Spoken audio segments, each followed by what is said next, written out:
한 주간 동안 힘드셨죠? 우리 모두 한 주간을 잘 견뎌내시고 또 안식일을 기억하여 주의 전을 찾으신 성도님들을 환영합니다. 또 하나님께서 우리를 지키시고 인도해 주셨음을 인해서 감사드립니다. 이 안식일 우리 몸은 지치고 우리의 마음은 혹시 좀 아플지라도 안식일의 주인 되시는 하나님과 더불어서 이 안식일은 정말 안식일답게 다 보내실 수 있기를 소망합니다. 행복한 안식일 되십시오. 원래 오늘 저녁 순서는 우리 부서 순서로 교회 관리부입니다. 근데 저번에 우리 지연위원회 할 때 함께 교회 관리부도 하셨어요. 그래서 오늘은 제가 교회에 대한 관점에서 말씀을 좀 함께 준비했습니다. 함께 살펴보겠습니다. 제가 금요일 저녁에 하고 있는 그 성경적 가치관, 우리 대총회를 통하여 성명서를 낸 그 부분에서 교회에 대한 부분과 더불어서 함께 살펴보겠습니다. 유튜버 중에 요 유튜버를 운영하시는 분이 계셔요. 이 지식 브런치라고 하는 유튜브인데 이분이 이 유튜브 내용이 꽤 지적이고 그 다음에 정보가 사실적이고 그 다음에 그 가치관이 굉장히 양호합니다. 이분이 아주 여러 방면에 있어서 문화라든지 역사라든지 여러 방면에 있어서 한 주에 한 개 정도 5분에서 15분짜리를 만들어서 올리는데 이분의 어떤 내용들이 꽤 유익한 정보들이 있습니다. 오늘 이분이 뭐에 대해서 얘기했냐면 유럽의 기독교 교회, 유럽의 교회가 왜 이렇게 쇠퇴하는가에 대한 주제를 가지고 유튜버를 한 부분이 있습니다. 이 부분과 더불어서 우리 대총회에서 발표한 선교 전략과 더불어서 함께 교회에 대하여 함께 생각해 보려고 합니다. 먼저 시작할 때 이렇게 교회가 없는 나옵니다. 유럽의 풍경은 상상하기 어렵습니다. 좀 과장해서 말하자면 유럽에선 500년도 안 된 교회는 오래되었다고 치지도 않습니다. 이런 전통 넘치는 교회들이 수십 수백 개씩 들어서 유럽의 도시들을 더욱 고풍스럽게 만들죠. 하지만 오늘날의 유럽의 이 교회들은 점차 해결하기 어려운 무거운 짐이 되어가고 있습니다. 어떤 짐이 있을까요? 유지하자니 보수비가 너무 많이 들고 방치하자니 자체. 도심의 미관과 안전을 해치는 흉물이 되니 말입니다. 유럽에 이런 문제가 생긴 건 신자가 대폭 줄었기 때문입니다. 그래서 이는 단순한 교회의 존폐 문제가 아닙니다. 이를 분석한 미국의 대표적인 전국지인 USA 투데이는 유럽에서 교회가 죽어가고 있다며 더 이상 유럽을 기독교 국가라고 말하기 어려워졌다고 진단하고 있습니다. 오랜 세월 기독교의 중심지였던 유럽에 무슨 일이 일어나고 있는 걸까요? 우리 동양 한국을 이렇게 우리가 이렇게 다니다 보면 이제 관광하다 보면 우리는 주로 가는 데가 어디입니까? 절입니다. 우리는 이 절은 경치 좋은데 딱 자리 잡고 있고 한국의 거의 관광지는 절입니다. 근데 유럽에 관광을 가면 거의 다 뭐냐면 성당입니다. 기독교 문화죠. 근데 그 유럽에 기독교가 죽어가고 있다는 겁니다. 더 이상의 유럽을 기독교 국가다라고 말하기 어렵다라고 이야기하고 있습니다. 오늘 이런 관점 속에서 현재 유럽에서는 그래서 그 유럽의 모든 교회들이 관광지로서 상품화되어 있을 뿐이고 그 교회에서 예배를 드리는 교회는 몇 프로가 되지 않습니다. 그리고 유럽의 교회들은 아까 말한 것처럼 500년 이상 다 된 아주 고풍스러운 옛날 건물들이라 고딕 양식의 고가 높고 정말 갖가지 그림들이 그려져 있는 근데 그다음에 그 볼륨 자체가 50평, 80평이 아니라 큰 건물. 그래서 그런데 그 건물에 한 30명, 40명 남짓 모여서 예배드리고 그나마도 예배드리지 못하고 폐쇄된 교회들이 대부분입니다. 그런데 이제 이 건물들이 옛날부터 지어져 왔던 건물이라 이제 문화재급입니다. 근데 이 문화재급들은 다 뭐 해야 되냐면 관리를 해야 되는데 교회가 관리할 재력이 없는 것입니다. 교인이 없으니까. 근데 또 너무 그런 건물들이 많기 때문에 국가에서는 그 현재 교회 건물 중에 4분의 1 정도만 문화재로 지정을 해서 국가가 관리하고 나머지 4분의 3은 방치된 상태로 폐허가 되어가고 있다는 것입니다. 자, 이런 문제들 속에서 우리는 한번 좀 살펴보려고 하는 됐던 것입니다. 미래에도 유럽에서 기독교가 예전 같은 명성을 갖긴 힘들 근데 것 미래에 대한 같습니다. 전망도 젊은 층들의 없습니다. 이탈은 더 심하기 왜냐하면 때문입니다. 젊을층이 16세에서 29세 사이를 대상을 한 설문조사 결과 교회 출석은커녕 다수가 아예 신의 존재 자체를 믿지 않고 있습니다. 60%가. 체코의 91%를 비롯 대부분의 유럽 국가에서 젊은 층은 60% 이상이 무교라고 신이 답했고 없다고 이 하는 추세는 것입니다. 점점 더 빨라지고 있죠. 종교가 자신들의 생활에 중요한가를 묻는 또 다른 조사에서도 유럽의 젊은 층들은 단 21%만이 그렇다고 답하고 있습니다. 신앙이 내 그래서 삶에 영국의 종교 필요하다고. 사회학 교수인 스테판 블리번트 같은 사람은 유럽에서 기독교는 100년 내로 사라질 것이라고 말하기도 합니다. 이유는 그 정도가 아니더라도 이제 유럽에서 기독교가 삶과 문화의 중심에 서던 시절은 끝나가는 것 같습니다. 여기 세 가지 중요한 포인트를 이분은 지적해 주고 있습니다. 첫 번째는 뭐냐면 유럽에 있는 사람들 중에 60%가 신의 존재를 믿지 않는다는 겁니다.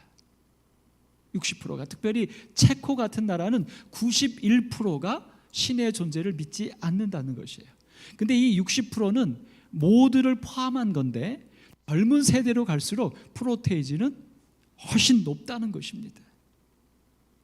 그 다음에 두 번째, 이 종교가 우리의 생활에 중요한 어떤 유익한 영향을 끼치느냐라는 질문에 대하여 21%만 그렇다라고 답했고, 그럼 반대로 79%는 종교는 내 삶에 아무 의미도 아무 유익도 없다라고 말하고 있다는 것입니다.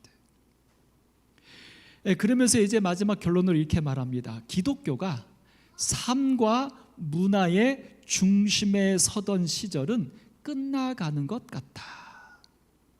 굉장히 중요한 얘기를 던져주고 있습니다.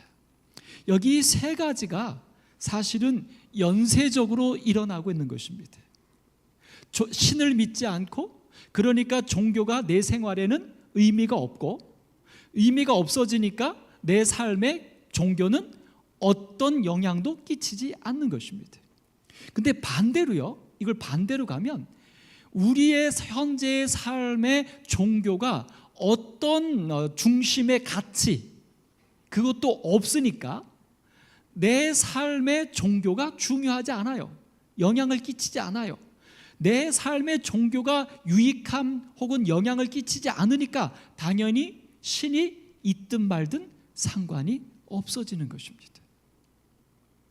여러분, 이 세 가지 이야기는 사실은 우리의 삶에도 깊이 있게 적용해 보셔야 합니다.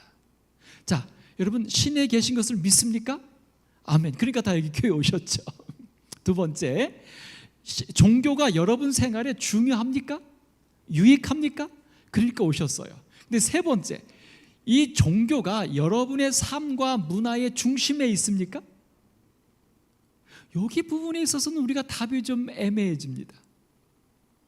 3. 우리의 일상에 종교가 가장 중심, 우선이냐 이거예요.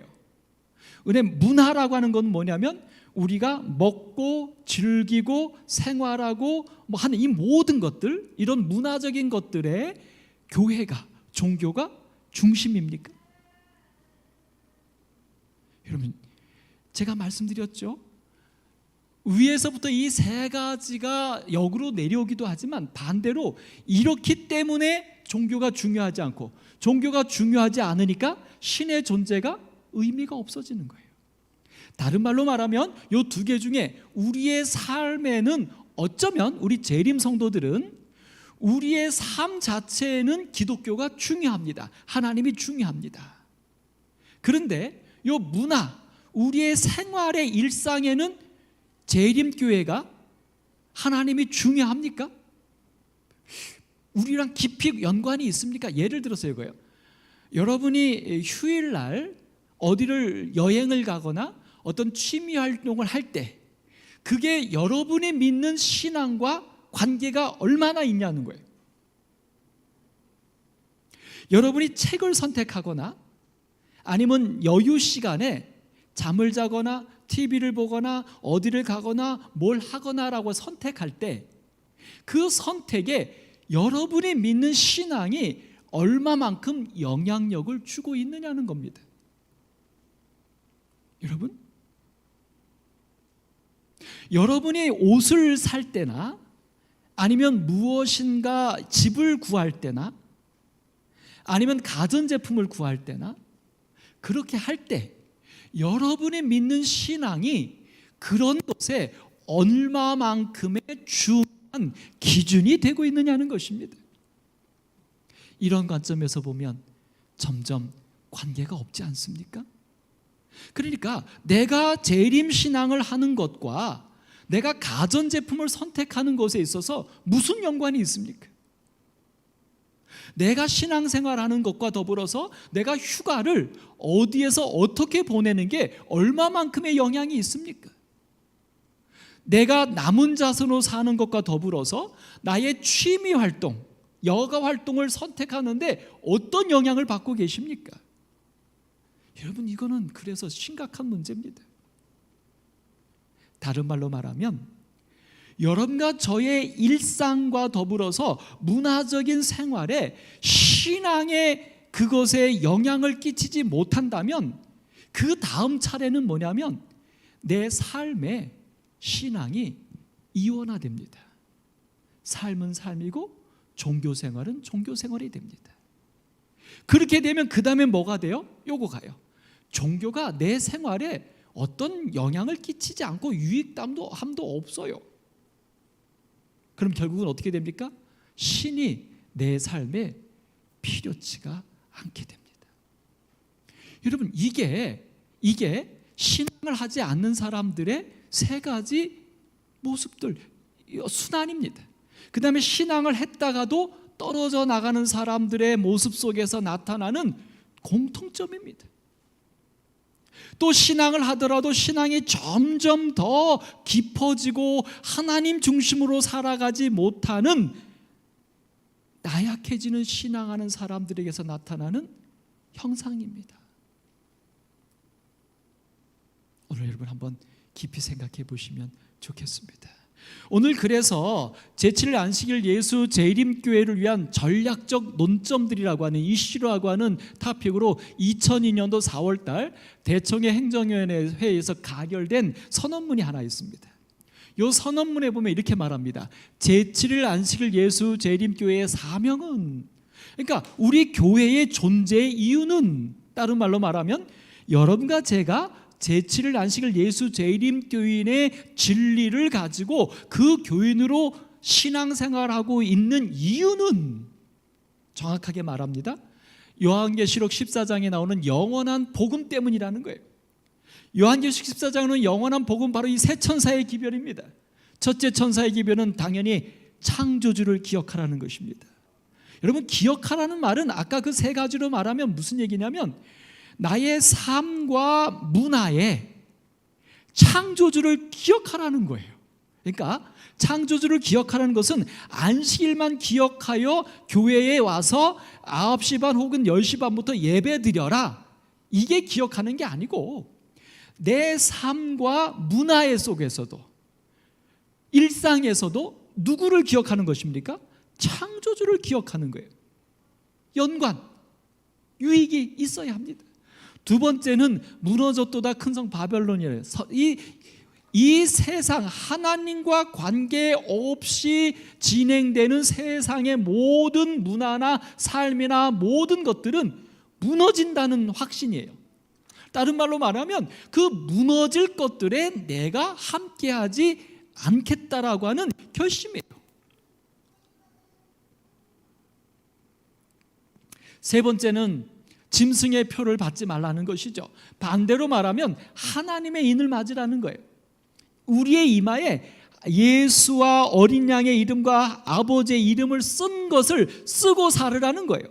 내 생각에, 내 가치관에 하나님의 인을 맞으며 살으라는 거죠. 그러니까 결국 무슨 얘기냐면 교회 생활만 하라는 게 아니에요. 뭘 하라는 겁니까? 아까 말한 생활과 문화, 우리의 일상에 모든 선택에 뭐가 다 들어가야 된다는 거예요? 어린 양과 하나님의 이름을 쓴 게 들어가야 된다는 거예요. 그러니까 여러분, 옷을 하나 사러 가실 때도, 우리 집에 가전제품 하나 바꿀 때도, 다른 말로 좀 더 가면 음식 하나 살 때도 그 속에 뭐가 들어가야 된다는 거예요? 하나님의 인이 들어가야 된다는 거예요. 이게 바로 뭐냐면 남은 자손들, 특별히 남은 자손들은 마지막 시대에 사는 라오디게아 교회에 보내는 권면이에요. 그래서 그것을 영원한 복음이라고 말하는 것이죠. 자, 그런 관점에서 첫 번째, 모든 사람들에게 이것을 전파하며, 이게 재림교회의 사명이에요. 이게 재림교회인들 된 사람들의 사명입니다. 그러니까 이 영원한 복음을 내가 믿는다, 지킨다, 순종한다, 이게 재림교회의 사명이 아니에요. 재림교회의 사명은 바로 이 세 가지 마지막 시대의 구원으로 인도하는 이 세 천사의 기별, 이것을 나만 믿는 게 아니라 전파한다는 것이 사명이에요. 근데 우리는 이 부분에 있어서 얼만큼 가 있습니까? 그냥 내가 믿고 지키는 것에 우리는 애쓰고 있습니다. 어떻게 보면 그러니까 우리는 이 남은 자손 재림교회 사명에 있어서 반 정도? 그 다음에 두 번째로 말합니다. 그들을 인도하여 예수를 개인의 구주로 받아들이도록 존재하는 게 재림교회입니다.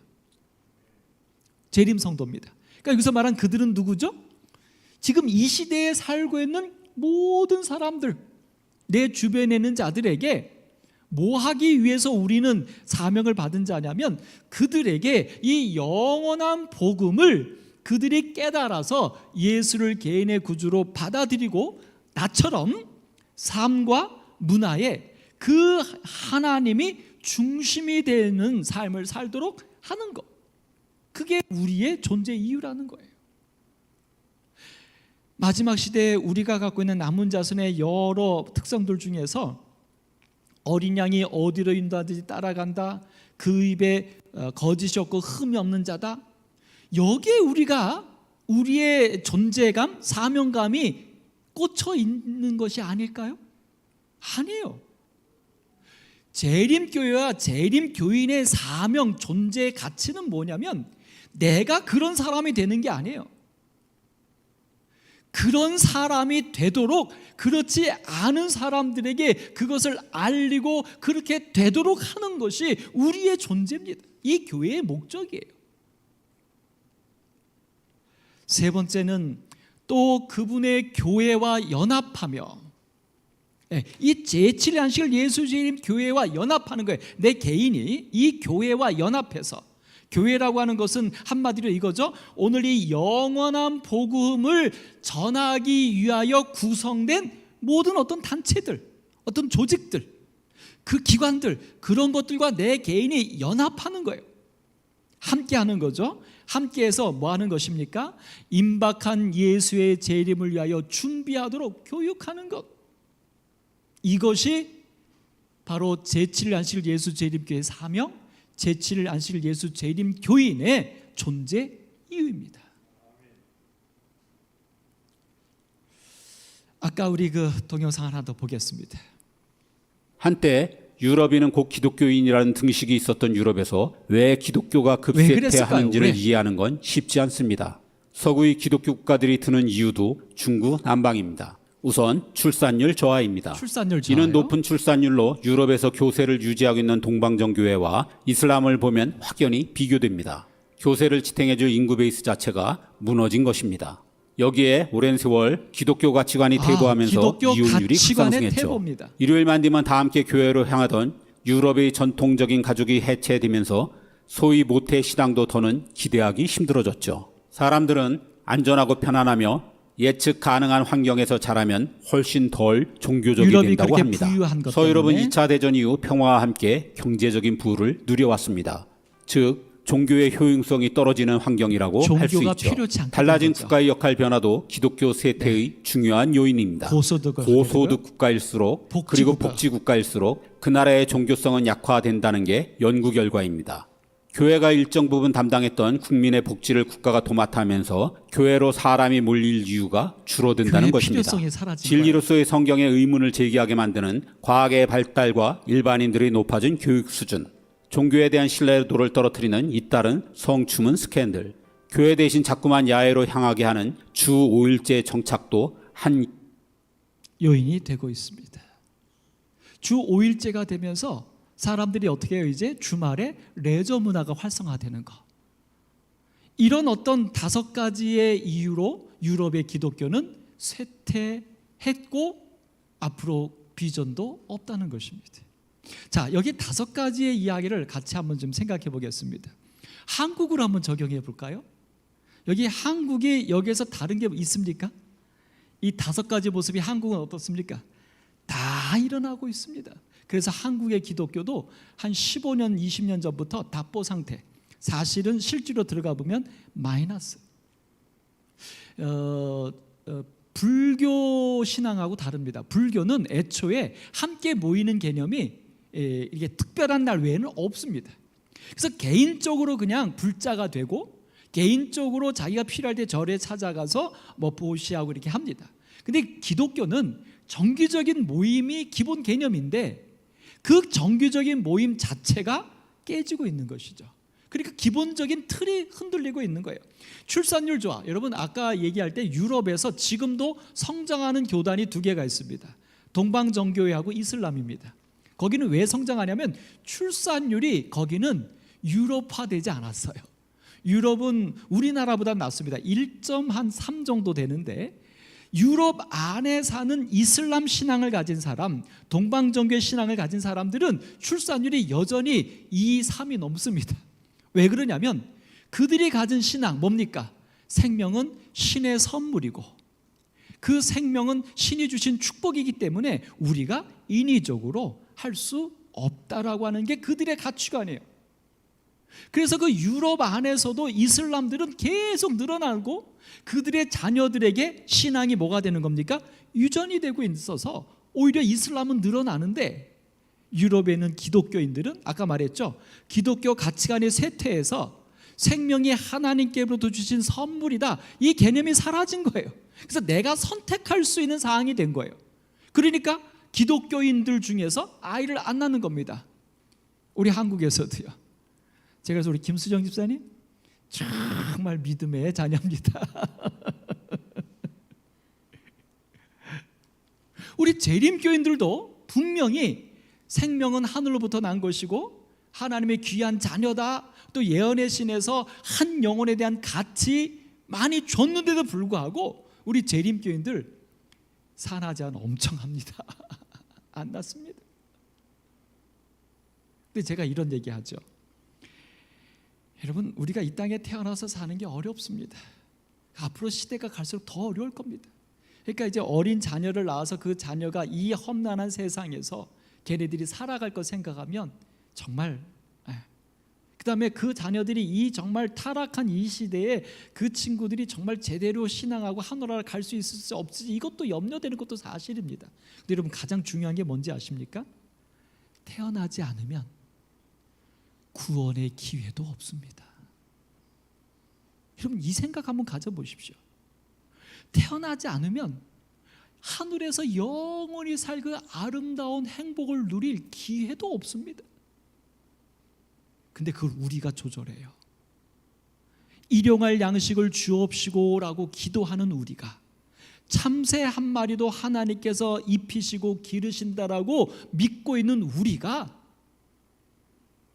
생명에 대해서 우리가 결정해요. 모르겠어요. 깊이 한번 생각해 봐야 됩니다. 이 기독교 가치관의 퇴보, 그 다음에 고소득 복지국가, 종교 신뢰도의 하락, 우리 한국에서 얼마나 지금 심각해집니까? 괜히 코로나가 터졌는데 제일 피해본 건 기독교입니다.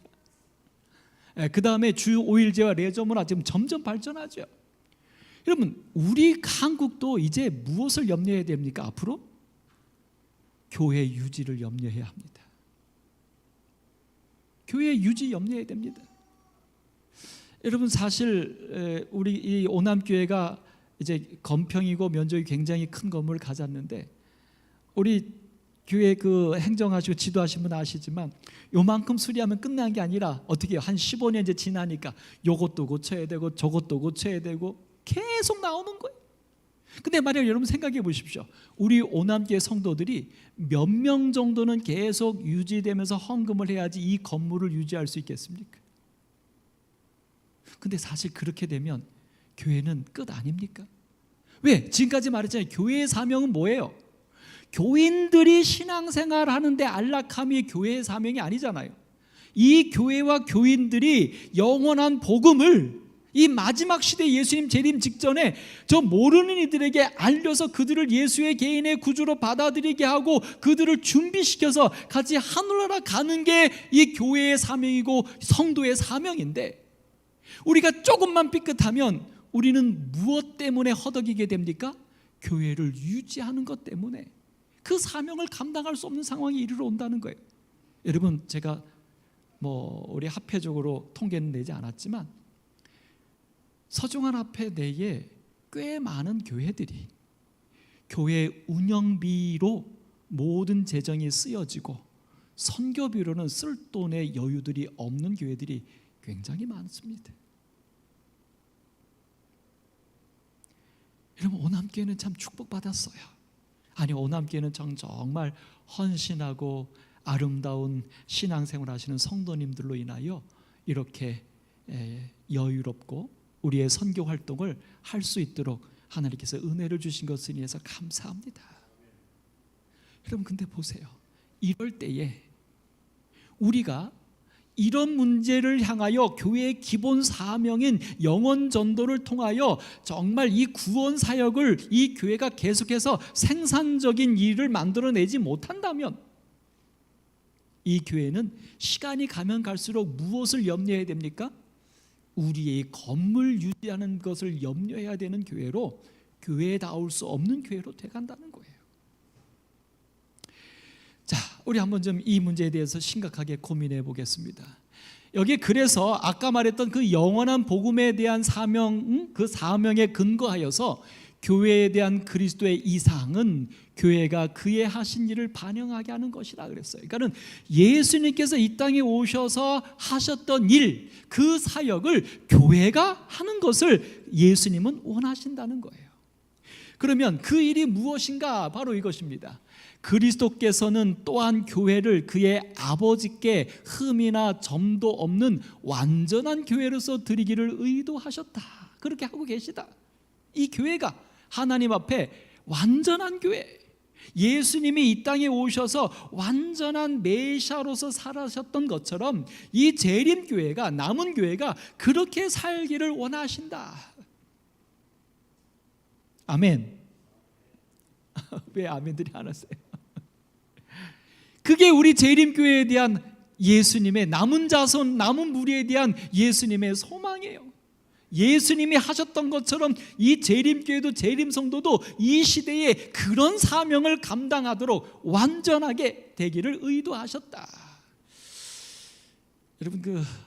여러분 이 사실에 대해서 저는 확신합니다. 예언적으로. 왜냐하면 요한계시록 1장에 보면 첫 번째 나오는 것이 7 금초대잖아요. 7 촛대. 근데 7 촛대는 7 교회입니다. 여기 계시록 1장 10절 11절에 말한 것처럼 7 교회, 마지막 라오디게아 교회 등 7 교회예요. 여러분, 이 7 교회는 지구의 역사를 이 교회로서 표현한 겁니다. 그러니까 이 라오디게아 교회 다음에 다른 교회가 있어요, 없어요? 교회 말고 다른 뭐가 있어요, 없어요? 없어요. 그러니까 이 세상의 역사, 예수님의 재림으로 인하여 구원이 완성되는 세상의 역사는 분명히 무엇을 통해서 완성되는 겁니까? 교회를 통해서 완성된다는 것입니다. 아멘. 그러니까 아까 여기 말했던 이 그리스도가, 교회가 자신이 했던 것처럼 하나님께 완전한 구원자로서의 역할을 하기를 원하신다, 의도하신다. 교회가 그렇게 된다는 겁니까? 안 된다는 겁니까? 그 사명을 감당한다는 것입니다. 오늘 이 교회가, 이 남은 자손이. 근데 이게 어떻게 가능할까요? 어떻게 가능할까요? 여러분, 그 유튜브에서 이런 또 유럽에선 워낙 오래된 교회가 많다 보니 웬만해선 보호 대상인 유적지로 지정되지도 못합니다. 많은 교회는 전적으로 교인들의 헌금에 달려있죠. 옛날처럼 특정 가문의 전폭적인 후원을 기대할 수 있는 시대도 아니고요. 그런데 교회의 예배 참석자가 고작 노인들 30-40명뿐인 교회가 수두룩합니다. 인구가 적은 시골로 갈수록 이 문제는 더 심각하죠. 대부분의 이 역사적인 교회 건축물들은 50년마다 대대적인 복원공사가 왜냐하면 필요합니다. 오래된 이 비용을 감당할 수 없게 된 보건축이라. 유럽의 교단들은 교회 건물을 잇따라 민간에 내놓고 있죠. 팔고 있어요. 구글에 잠깐 검색만 해봐도 부동산 중개업소에 매물로 올라온 우리나라도 교회가 마찬가지입니다. 수두룩합니다. 성스러운 교회를 거주지로 개조하면 천국을 맛볼 수 있다며 이 광고입니다. 교회 매입을 부추기는 달콤한 광고도 적지 않죠. 매각된 교회는 서점, 카페, 레스토랑, 아파트, 호텔, 유치원, 극장, 박물관 등 다양한 용도로 사용되지만 때론 매우 불경한 장소로 쓰이기도 합니다. 아주 신성시 가슴 아픈 되던 이야기죠. 교회가 하루아침 사이에 나이트클럽이나 스트릿바로 변신하기도 하죠. 독실한 신자들의 비난을 감수하지 않을 수 없을 만큼 유럽의 많은 교회가 다급한 처지라는 뜻입니다. 지금 이런 상황으로 되고 있습니다. 근데 이나마도 다 팔리지도 않아요. 왜냐하면 교회 건물은 다른 상가로 바꾸기가 어렵잖아요. 고가 높으니까, 또 오래된 건물이니까. 여러분 어떻게 할까요? 근데 여기 분명히 이렇게 말합니다. 이런 것을 이렇게 원하신다고 했는데 그 다음에 뭐래요? 이 이상은 이상이래요. 현실이 되기가 어려운 예수님의 소망이래요. 교회가 예수님처럼 하나님 아버지 앞에 흠도 없는 온전히 그 구원 사역을 감당하게 되는 것이 이상이래요. 그런데 여기 이런 말을 줘요. 이상이지만 이룰 수 있다는 거예요. 여기 두 가지 얘기입니다. 그리스도의 십자가의 사랑에 대한 반응하여, 그러니까 의무감도 훈련된 어떤 그 테크닉도 아니라 교회와 성도들이 그리스도의 십자가의 사랑에 감동을 입으면, 성령 충만함을 입으면, 첫 번째 거룩한 성경에 제시된 그리스도의 주권에 겸손히 순복하게 되고, 그리스도의 사랑에 우리가 감동을 입으면, 이 교회와 성도가 감동을 입으면 우리가 변한다는 거죠. 어떻게 해요? 그리스도의 주권에 겸손히 순종하는 온전한 종이 된다는 거예요. 예수님처럼. 그 다음에 두 번째, 성령의 내재하시는 능력과 이끄심에 온전히 의지하게 되기 때문에, 그렇게 되면 요 이상이 이루어질 수 있다는 것입니다. 아니요, 이루어진다는 거예요. 왜냐하면 이 교회, 이 세상의 역사는 교회 말고는 없으니까. 그러니까 분명히 이거는 예언입니다. 다른 말로 말하면 라오디게아 교회, 제7일 안식일 예수 재림교회, 이 교회가 분명히 그리스도의 십자가의 사랑에 감동하는 일이 있을 거고, 그 감동을 받은 이들이 하나님의 말씀에 전적으로 순복하고 그 다음에 성령의 이끌리심을 쫓아서 이 제7일 안식일 예수 재림교회가 그 사명을 온전하게 감당할 거라고 예언하고 있습니다. 여러분, 이 예언이 오늘 이 교회를 통하여 이루어지기를 소망합니다. 오늘 이 교회에 앉아있는 여러분과 저도 이 이상의 우리도 한 몫을 감당할 수 있기를 간절히 바랍니다. 여기 분명히 말해요. 그리스도의 사랑에 반응한 자들. 그래서 오늘 계시록 1장 12절 13절은 마지막에 이렇게 끝나지 않습니까? 아니 12절에 말하잖아요. 7 금촛대를 보았는데, 7 교회만 있는 게 아니에요. 촛대 사이에 누가 계셔요? 인자 같은 이가, 우리와 같은 형상을 가진, 우리를 잘 아시는 그분이 계시다고요. 오늘 우리 교회에 인자 같은 예수님이 계십니다. 오늘 여러분에게, 여러분의 일상에, 삶과 문화에 예수님이 계십니다. 자, 이제 우리 아까 했던 건 다시 한번 돌아가 볼까요? 아까 이 동영상입니다. 교회가 팔린다고 하는 거예요. 여러분, 저는 이 부분에서 저는 분명한 하나님의 비전 메시지를 찾았습니다. 자, 여기 이렇게 이분이 말합니다. 대부분의 이 역사적인 교회 건축물들은 50년마다 대대적인 복원공사가 필요하다는 거예요. 이거는 그냥 일반적으로 보수하는 개념이 아니라 어떤 개념이겠습니까? 옛날 거니까 거의 우리 경복궁 복원하듯이 그런 어떤 고도의 기술과 재료들을 통한 엄청난 재정이 들어가는 거예요. 50년마다. 그리고 또 이렇게 말합니다. 웬만해서는 보호 대상인 유적지로 많은 교회는 전적으로 교인들이 헌금에 달려 있다는 거예요. 유적지가 되지 못하기 때문에 교인들의 헌금만으로 이 일을 해야 된다는 거예요. 근데 지금 교회들은 고작 노인들 30-40명 뿐이라는 거예요. 그러니 이 노인들의 헌금으로 이 교회를 수리하는 것도 안 된다는 겁니다. 그러면 질문 드립니다. 교회를 수리하고 유지하는 것도 안 되면 이 교회는 뭘 할까요? 원래 그 처음에 교회의 사명이 있잖아요. 이 교회가 감당할 수 있겠습니까? 그러니까 유럽에서는 교회가 죽었다는 겁니다. 자, 그럼 이제 우리로 한번 돌아오겠습니다. 그럼 우리는 이런 일이 안 일어날까요? 우리는?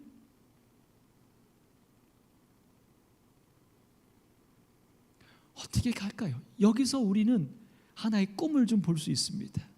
비전을 볼 수 있습니다. 자, 그래서 이제 교회들이 그것을 팔았어요. 어떻게 팔아요? 예, 이렇게 교회 건물을 잇따라 민간에 내놓고 있다 그랬어요. 유지할 수 없으니까 팔아버리는 겁니다. 근데 팔았는데 누가 사가요? 성스러운 교회를 거주지로 개조하면 천국을 맛볼 수 있다. 야, 참. 여러분, 이 교회를 갖다가 거주지로 바꾸면 천국이 됩니까? 그런데 여러분, 여기서 한번 생각해 볼 거 있지 않습니까? 교회를 집으로 바꾸면 생각해 볼 거 없습니까?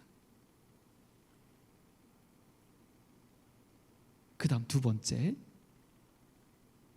호텔, 유치원, 극장, 박물관 등 다양한 용도로 산 사람들이 활용해서 뭐 한다는 게 그 건물을 유지할 뿐만 아니라 그 건물을 통하여 자신들의 수입까지도 올리고 있다는 거예요. 그럼 수입이 올린다는 얘기는 그 건물에 누가 온다는 거예요? 사람들이 온다는 거예요. 여러분, 한번 좀 우리가 비전을 좀 가져봐야 되지 않을까요? 그 다음에 또 그 교회를 뭘로 해요? 서점, 카페, 레스토랑, 아파트. 여러분, 교회가 어떤 곳이어야 합니까? 만약 우리가 이 교회를 통하여 사람들이 찾아오는 곳이 되도록 한다면 우리가 이 건물을 유지하지 못해서 건물을 팔 필요가 없지 않겠습니까? 반대로 우리가 교회를 갖고 있고 예배를 드리고 있는데 사람들이 찾아오는 교회, 사람들이 찾아오는 예배가 되지 않으면 우리는 이 건물을 유지할 능력도 없고 결국은 팔 수밖에 없다는 겁니다. 건물을 팔아서 그 건물을 유지하는 개념이 아니라 건물을 가지고 있으면서 이 건물을 유지가 아니라 이 건물을 통하여 생산성을 이뤄낼 수 있는 일을 우리는 꿈꿀 수 있는 거예요.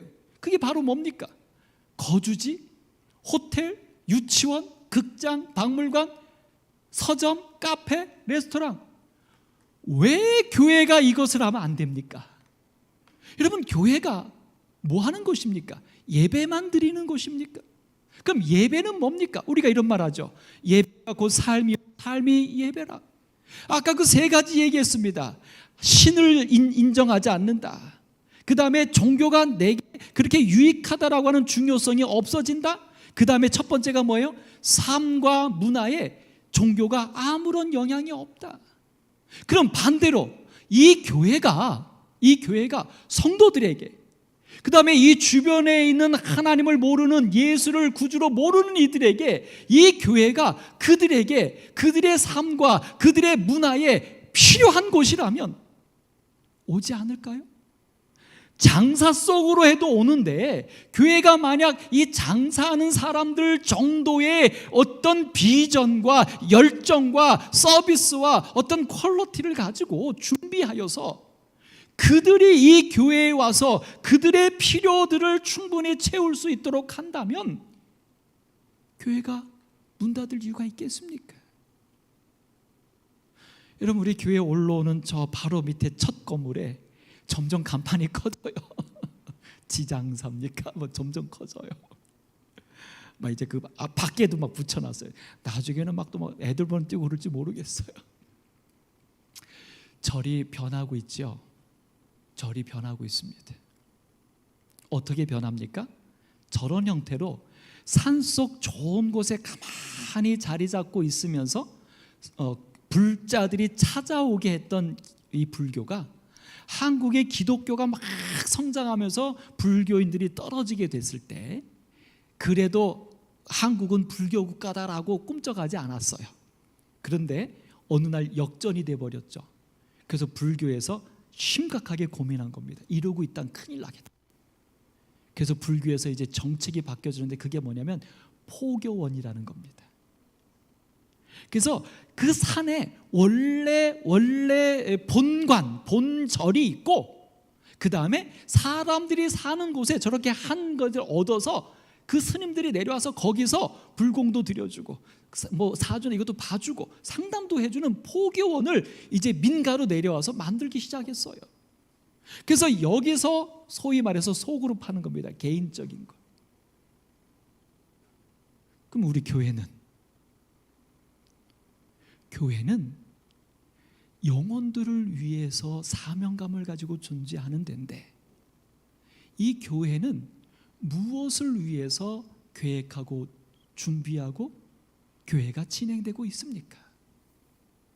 여러분, 이것은 선택의 문제가 아니라고 저는 확신합니다. 교회는 분명한 사명과 가치가 있어요. 그것은 뭐냐면 하나님을 모르는 세상에 살고 있는 죽어가는 그들을 향하여 이 교회가 그들의 삶과 그들의 구원과 그들의 문화에 그리스도가 그들의 모든 것의 메시아가 되도록 그들의 필요를 채워주며 그들을 보듬어주는 것이 교회요, 교회의 예배가 되어야 합니다. 그것이 되지 않으면 우리 교회, 우리 예배, 내 신앙 그렇게 감싸고 있으면 우리 교회로서 우리가 하나 둘 연세 드셔서 사라지고 나면 이제는 우리는 이 교회를 어떻게 유지해야 될까 염려할 수밖에 없을 겁니다. 여러분, 특별히 재림교회 심각합니다. 아까 얘기했죠. 출산율의 저하로 모태신앙의 유전도 이 기독교는 사라졌다. 여러분, 우리 재림교회 어떻습니까? 청소년들, 우리의 자녀들, 우리 오남교회도 여러분 보십시오. 자녀들이 부모보다 더 많아야지 성장하는데 숫자 자체도 부모보다 많지 않을 뿐만 아니라 그 많지 않은 자녀들이 지금 교회에 있습니까? 그럼 이 교회는요? 어떤 목사님이 한 교회로 이번에 부임을 받아 가셨습니다. 그리고 그 교회를 다 알아보고 다 하시더니 저한테 이런 얘기를 하더라고요. 강 목사, 내가 간 교회는 가만히 있으면 사라질 교회야. 왜냐하면 교인들이 다 60대 이상이 50%가 넘고 그 50%가 넘는 60대 이상의 성도들의 자녀 중에 교회에 나오는 자녀가 한 명도 없어. 그럼 가만 놔두면 없어지는 교회 아니겠어? 여러분, 우리 오남교회는 어떻습니까? 아니, 우리의 신앙은 어떻습니까? 여러분, 우리가 어떻게 해야 할까요? 교회가 어떻게 해야 될까요? 성도가 어떻게 해야 합니까? 여러분에게 제가 묻습니다. 여러분의 목사가 어떻게 해야 할까요?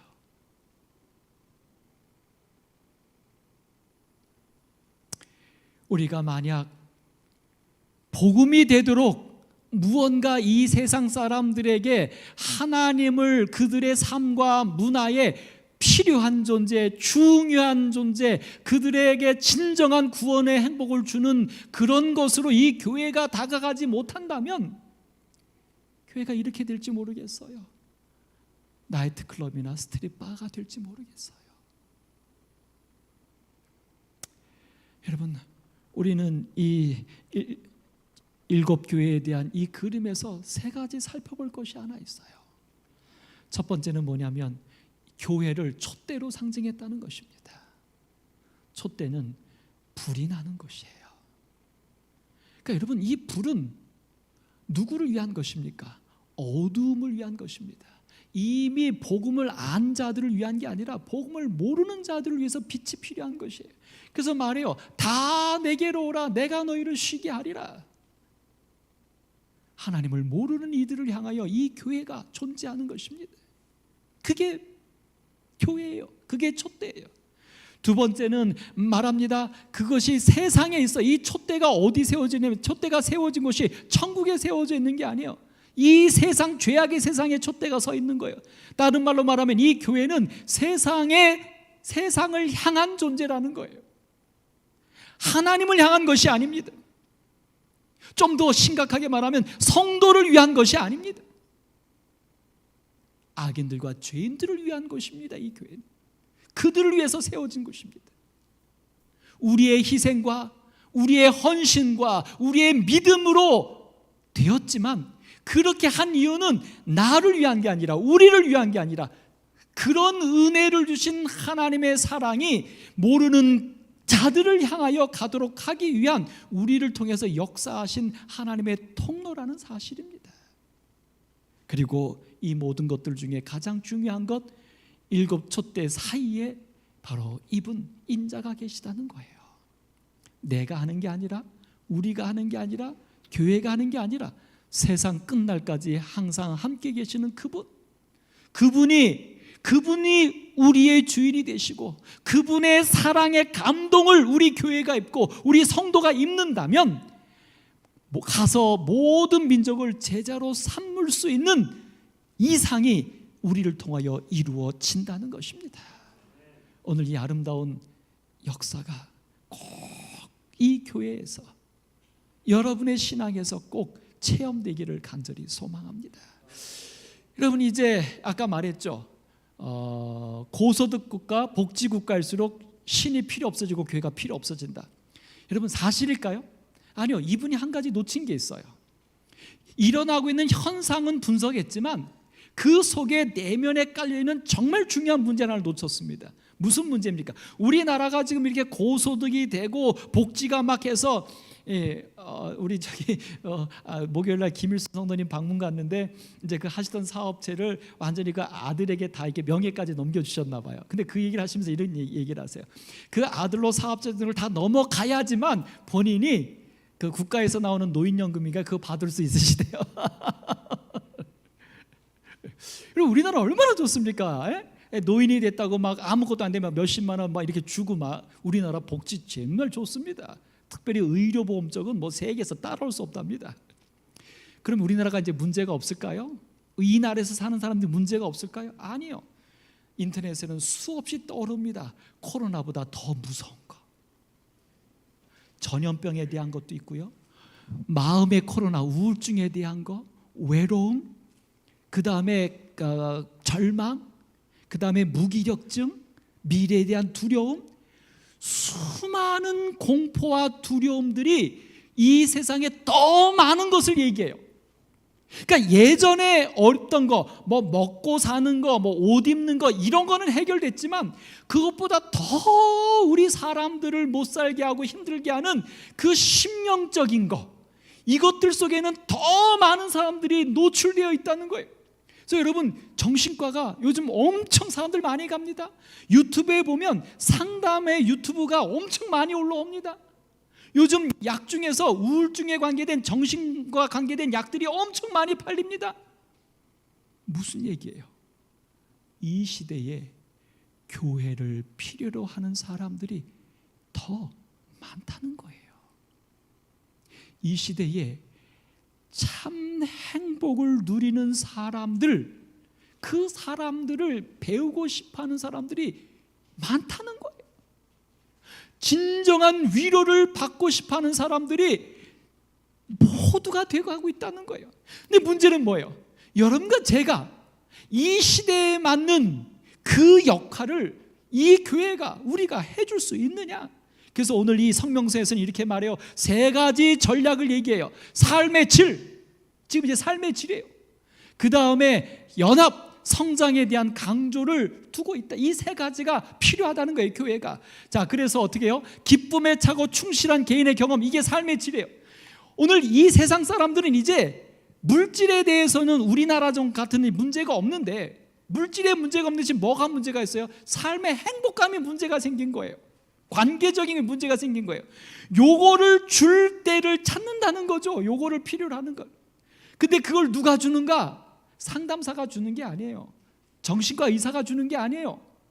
그렇게 사는 사람이 그 사람에게 복음이 되는 거예요.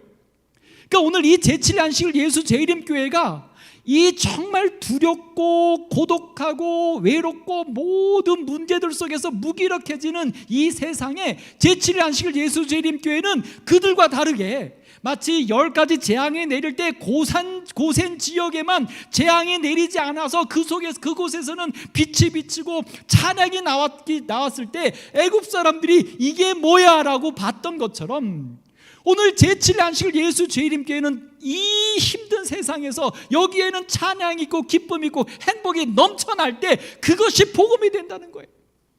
오늘 재림교회인데 여러분과 제가 우리가 삶의 질이 높아질 때 어떻게 높아져요? 아까 말한 거예요.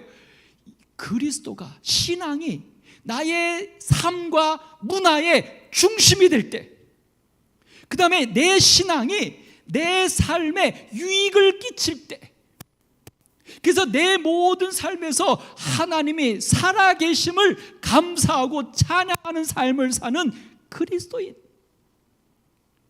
그 사람들이 있는 곳에 주변에 있는 사람들이 뭐 된다는 거예요? 부러워하게 되고 묻게 되고 따라오게 된다는 거예요. 그러니까 여러분과 저의 삶의 질이 올라가야 돼요. 오남교회 성도들의 삶의 질이 복음 안에서 말씀한 대로 행복해야 돼요.